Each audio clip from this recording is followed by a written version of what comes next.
boleh menerima tawaran untuk projek Salam Daripada Maya ni? Menerima tawaran ni macam mana boleh terima bila dia call pada PA saya Hafiz, dan selalunya Hafiz akan bincang dengan saya program dia macam ni. So saya rasa saya pun berminat untuk buat. So kebetulan masa tu saya tak ada apa-apa yang clash apa-apa, so saya terimalah. Dia kata macam ni, so saya gembira lah. Program Salam Dari Maya ni umumnya tak ada penonton kan. So macam mana Kak Ram boleh maksudnya nak adapt. Tapi sebenarnya kita pun dah lama, so kita pun tahu kadang-kadang show kita ada penonton, kadang kita paksa imagine ada penonton. So kita dalam apa keadaan sekalipun, ada penonton ke tak ada penonton ke, kita harus memberikan yang terbaik, maksudnya kan. Jadi bila tak ada, kita seolah kita tahu yang nanti bila kalau tak ada penonton di depan kita pun sekarang nanti akan ada yang menonton. So kita bayangkan memang akan ada penonton di depan tu, so kita akan buat yang terbaik lah. Selalu saya macam tu lah. Berapa lagu ni Kak Ram buat? Untuk program ni saya bersama Melina, ada satu duet dengan Melina, dan masing-masing ada 3 buah lagu solo untuk nyanyikan lagu-lagu sendirilah. Saya pun ada 3 buah lagu solo dan satu berduet dengan Melina untuk saya punya program. Untuk showcase tu memang Kak Ram dengan Melina sajalah. Saya dipahamkan memang setiap program pun ada memang ada 5 episod. 5 episod memang digabungkan dengan dia ada 2 artis. So saya digabungkan dengan Melina. So berapa lagu keseluruhannya dalam keseluruhannya maknanya Melina 3 lagu, saya 3 lagu, 6 lagu, dan maknanya 7 lagu lah termasuk yang berduet. Macam tu. Latihan setakat ni macam mana? Latihan setakat ni so far alhamdulillah muzik pun profesional, dan kita pun rehearsal pun tak banyak masalah, semua ada. So rehearsal berjalan dengan lancar, alhamdulillah, saya happy. Akak dah lama dalam industri so permulaan akak untuk jadi artis tu senang, mudah tak jalan dia tu?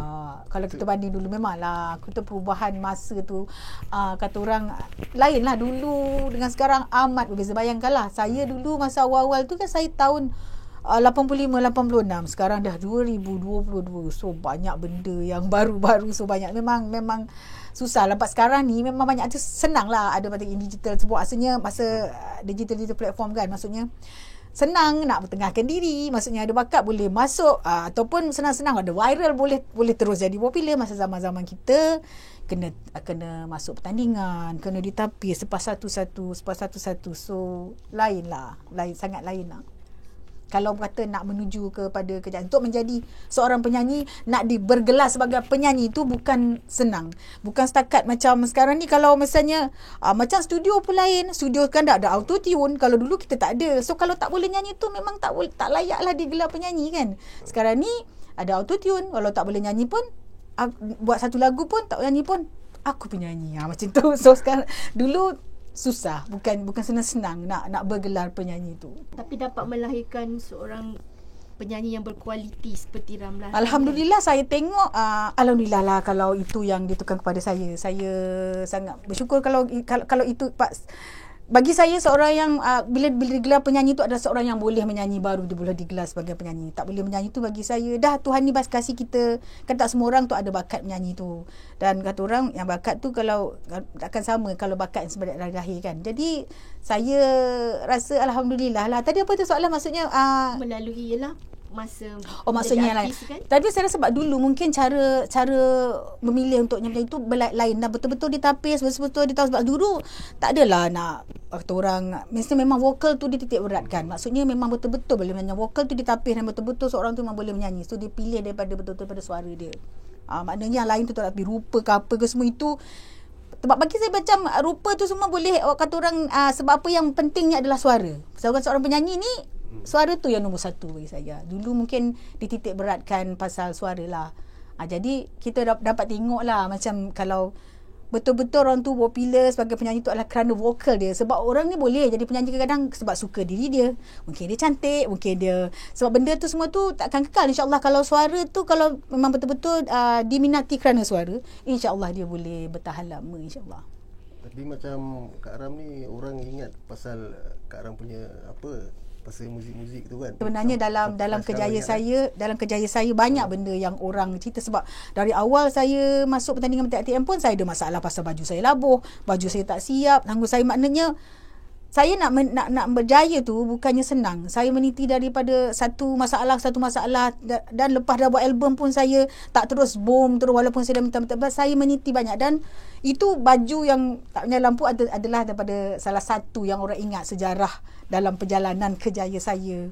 Maksudnya bila saya nama saya dah pun dah ada di puncak pesada seni pun, saya maksudnya masih ada masalah-masalah perlu saya lalu. Maksudnya itu antara yang sejarah yang orang ingat lah. Di samping baju saya masa awal-awal tu yang tak boleh pakai kan, last minute labuh, baju saya tak boleh pakai, lepas tu orang bagi pinjam pula baju. Dulu tak ada sponsor. Itu satu lagi yang lain lah. Sekarang ni banyak sponsor sana sponsor sini. Dulu masa saya masuk minta ATM, bila kata baju ni tak sesuai dengan background, so saya lama mana nak cari baju ni, saya pula buat baju satu je. So macam mana nak tukar ni, besok dah final ni, macam mana saya nak tukar. Jadi saya tak kenal siapa-siapa, dan masa tu tak ada sponsor-sponsor. So banyak masalah yang saya lalu. Tapi tu semua jadi macam pengalaman manis buat saya lah. Manis buat saya. You punya baju tu walaupun mendatangkan masalah masa yang AJL tu, tapi dia ikonik dan diterapkan dekat dalam filem. Jadi macam mana perasaan?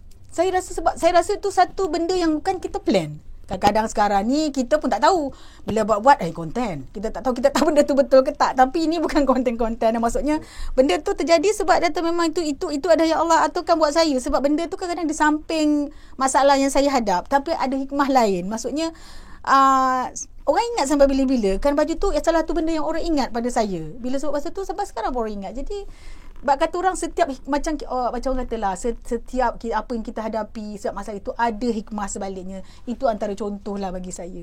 Ada hikmah sebaliknya. Segala yang Tuhan aturkan untuk kita tu adalah yang terbaik buat kita lah.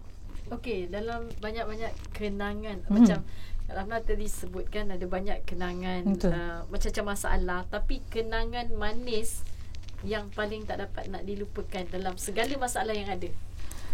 Sebenarnya bila saya dah menjadi penyanyi tu, kita memang dah ready lah apa pun masalah yang kita ada. Tapi benda yang paling tak boleh lupa, macam pertama kali saya menang pertandingan minta ATM tu.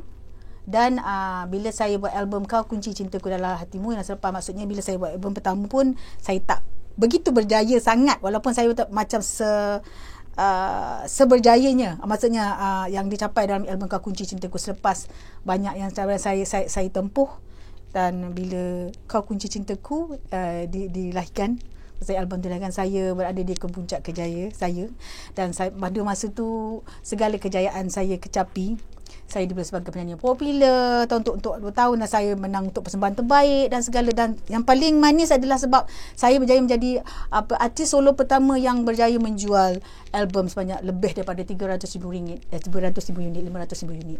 Itu pengalaman yang paling manis lah pada lagu tu, lagu yang bawa saya ke puncak. Tapi di antara yang Kau Kunci Cintaku dengan yang Selamat Jalan Romeo tu, mana yang lagi Kau Kunci Cintaku dah tentu menjadi saya punya, sebab itu Selamat Jalan Romeo juga merupakan satu sejarah, sebab saya mula masa lagu Selamat Jalan Romeo tu mula meledakkan irama dandut. Sebab masa tu orang, sebenarnya saya buat lagu dandut tu bukan kata untuk saya.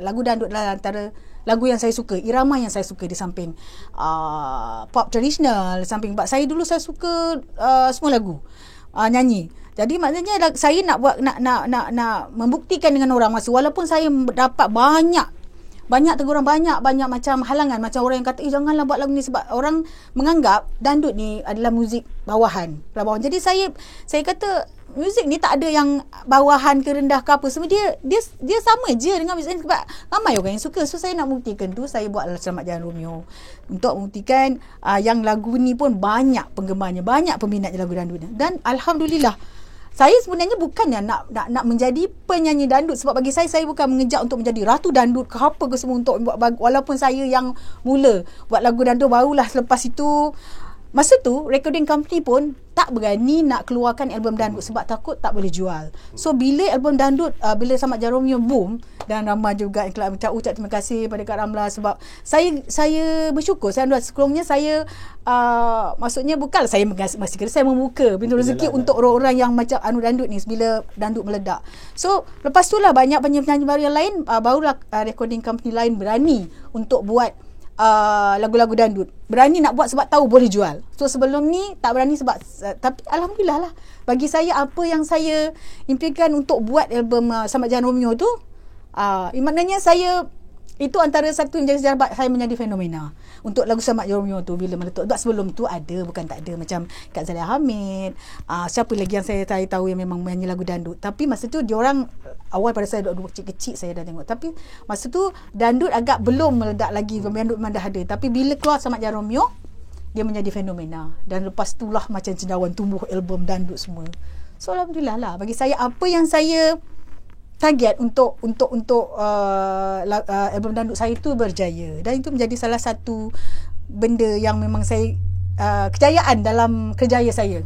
Tapi kalau dibagi peluang sekarang, Kak nak buat balik lagu saya macam saya cakap tadi lah, saya bukannya buat album dandut untuk mengejar untuk mendapat jolok, itu saya tak. Sebab saya, orang semua tahu sebab daripada first album saya lagi, saya memang dah ada lagu-lagu dandut. Tapi lagu dandut ni bila lain penerbit, lain lah cara dandutnya. Maksudnya macam dalam album Mak Nawak lagi, saya dah ada lagu-lagu dandut.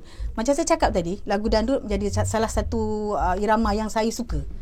Jadi kalau kata nak meneruskan tu memang tak, sebab orang tahu lepas tu kalau saya nak mengejar waktu di dandut tu saya akan buat terus. Tapi saya rasa saya dah dapat apa yang saya nak untuk album tu.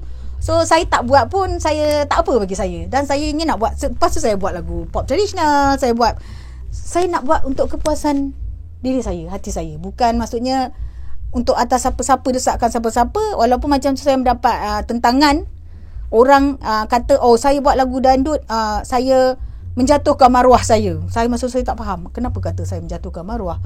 Sebab mungkin gelaran tu diberikan sebab apa, orang menganggap dandut tu muzik yang bukan macam jazz, macam apalah, macam muzik kelas lah. Maksud saya kelas atasan lah.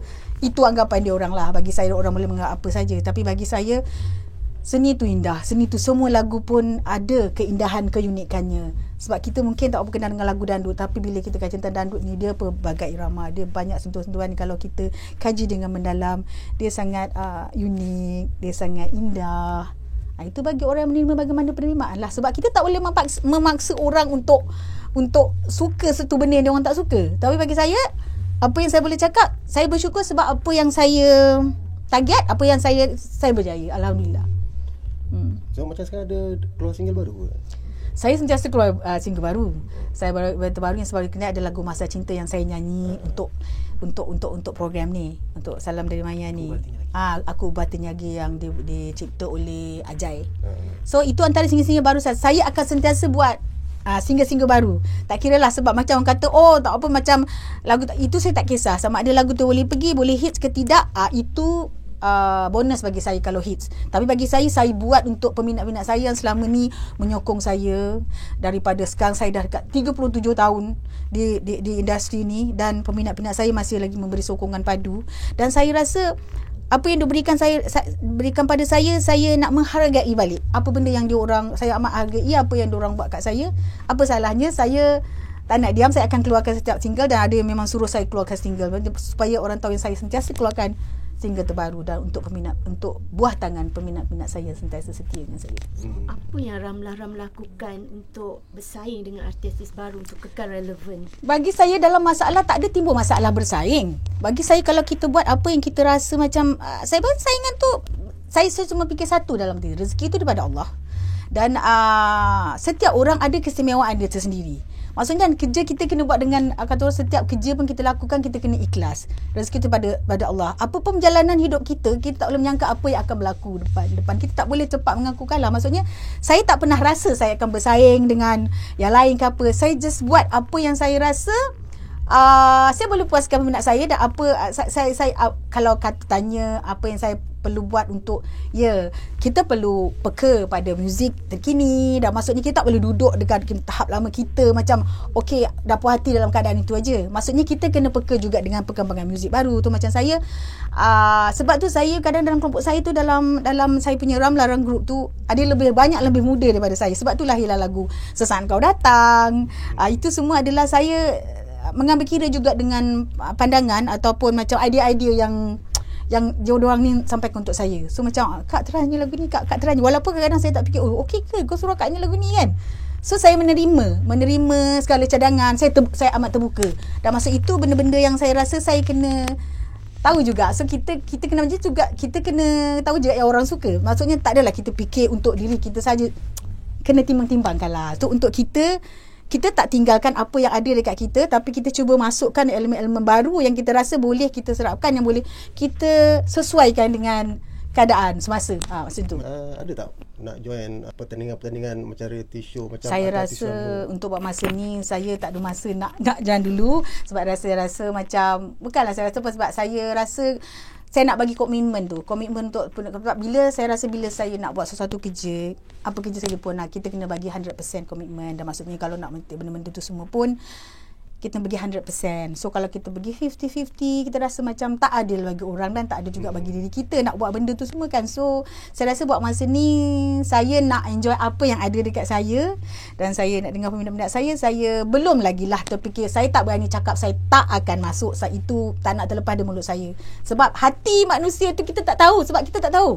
Betul tak? Sekali-kali orang cakap, ada ramai orang juga. Dulu kawan saya kata, tak nak masuk. Dah masuk juga kan, ada cakap tu kan. Saya tak nak cakap tu semua. Tapi saya boleh cakap apa yang saya boleh cakap. Buat masa ini hati saya belum lagi belum lagi terbuka. Tak tahu kan, saya tak tahu. Itu tak apa yang saya harapkan, supaya saya diberikan kesihatan yang baik, Allah berikan saya jalan yang baik dan berikan apa yang terbaik buat saya. Itu je lah yang saya doakan buat masa ni.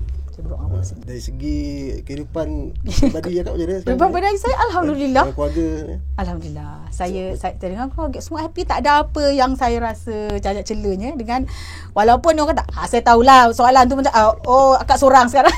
Sebenarnya tak ada apa masalah. Bagi macam saya cakap tadilah, saya ni macam hidup apa yang saya ke depan ni saya serahkan pada Allah untuk menentukan. Untuk kata orang, saya ni akan redha dengan apa yang Allah tentukan buat saya. Sebab bagi saya berpegang pada satu, apa yang Allah aturkan adalah yang terbaik buat saya. Dan segala apa yang jadi, apa pun semua ada sebab, ada hikmah dia. Dan saya redha dengan apa pun. Jadi apa yang akan datang saya serahkan pada Allah untuk menentukan. Hati belum buka lagi lah. Itu tak berani nak cakap. Saya tak berani nak cakap terbuka ke tak tu. Sebab apa? Kata orang, kalau hati terbuka tu maksudnya terbuka tu sampailah masanya. Tapi buat masa sekarang ni saya sebenarnya tak fikir pasal benda tu semua. Hidup saya sibuk dengan kerja-kerja saya, dan saya tak ada masa nak fikir benda-benda tu. So alhamdulillah saya happy dengan hidup saya sekarang. Alhamdulillah. Selama dalam industri ni, apa yang dia boleh simpulkan tentang Ramlah Ram? Kalau nak simpulkan tentang Ramlah Ram tu, saya rasa tak boleh tanya dengan saya. Sebab saya sendiri tak boleh nak simpulkan macam mana diri saya. Sebab saya buat apa yang saya rasa dalam hidup kita ni, apa pun kita bertunjangkan kepada agama. Dan apa yang saya rasa tak salah dengan agama, dan saya harap apa yang saya buat tu adalah yang terbaik, yang tidak melakukan yang tidak atau orang tidak mengacau hidup siapa-siapa. Dan saya buat, kata orang, setiap kerja tu buat dengan jujur. Kalau nak kata tentang diri saya tak tahu nak cakap apa tentang diri saya. Tu kena tanya orang lain lah. Saya tak tahu apa benda yang, untuk apa kesimpulan untuk menganggap diri saya maksudnya. Apa yang bila orang sebut Ramlah Ram, dan sebagai Ramlah Ram sendiri, apa yang akak boleh huraikan tentang Ramlah Ram macam mana sepanjang 37 tahun? Apa yang saya boleh huraikan tentang diri saya sendiri? Sebenarnya saya tak tahu nak tengok pada diri saya sendiri. Saya rasa saya menempuh segala liku-liku kehidupan. Ya, betul. Sebab saya rasa bukan saya, sebab bila dalam industri kena kuat semangat, kena banyak sabar, kena sebab semua, memang semua orang tahu itu kena ada. Dan saya kalau nak kata pun saya ni sebagai seorang yang sabar, saya tak tahulah saya ni sebagai orang sabar ke tak. Sebab bagi saya setiap masalah kita kena hadapi. Setiap masalah kita kena selesaikan dengan cara kita. Dan setiap masalah tak sama dengan orang lain nak macam mana nak selesaikan masalah tu. Jadi bagi saya, walau apa pun hidup saya tetap akan terus bangun. Setiap orang akan hadapi macam tentunya akan ada jatuh bangun dalam industri tu. Dan saya kena kuat semangat. Saya tak kata saya ni seorang yang kuat ke seorang yang sabar ke, tapi saya kena kuat semangat, saya kena sabar, saya kena bangun. Saya tak boleh pandang belakang, saya kena bergerak ke depan.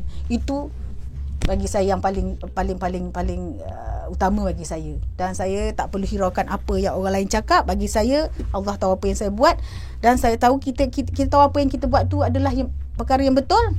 Just go on. So ada nasihat tak untuk orang-orang yang untuk menceburi dalam industri? Macam saya cakap lah, kalau nak menceburi bidang ni, kenalah sabar. Jangan cepat putus asa. Sebab kita akan kata orang pun bila cakap ni, semakin tinggi kita duduk di atas, semakin ramai orang nak juluk kita jatuh. Semakin banyak dugaan yang kita hadapi. Sebenarnya makin kita berjaya, makin banyak dugaan yang kita hadap. So dalam hati kita sebagai manusia, memang kita ni lemah dan kita seharusnya kena peka benda-benda tu. Dan sebagainya, orang macam kena kata orang kena tahu dan sentiasa jangan kata orang jangan terleka. Jangan terleka dan kena fikir baik buruk, kena fikir tahu jangan leka dengan dalam hidup ni. Macam hidup di Kejayaan ni memang terbuka luas lah jalan mana yang kita nak pilih, maksudnya kan. So pandai-pandai pilih jalan. Maksudnya yang pentingnya nawaitu tu. Bila masuk dalam sini, apa nawaitu kita? Sebab apa saya cakap, Tuhan tu tahu nawaitu kita. So maksudnya bila betul niat kita, betul lah hala tuju kita, insya-Allah.